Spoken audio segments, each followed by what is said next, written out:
वसई विरार शहर महानगरपालिकेत विरोधी पक्ष असलेल्या भारतीय जनता पक्षाच्या गटनेत्याची निवड करण्यात आली आहे। वसई विरार शहर महानगरपालिकेवर बहुजन विकास आघाडी व मित्र पक्षाने 71 जागा निवडून स्पष्ट बहुमत मिळवलं आहे, तर भारतीय जनता पक्ष व शिवसेना महायुतीने 44 जागा निवडून आणल्या आहेत। बहुजन विकास आघाडी गटनेतेपदी प्रवीण शेट्टी यांची नुकताच निवड करण्यात आली।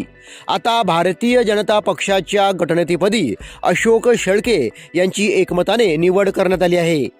अशोक शेळके हा भारतीय जनता पक्षाचा आक्रमक चेहरा पाहावयास मिळत आहे। आता महायुतीचा विरोधी पक्षनेता कोण असेल याकडे सर्वांचे लक्ष लागले आहे।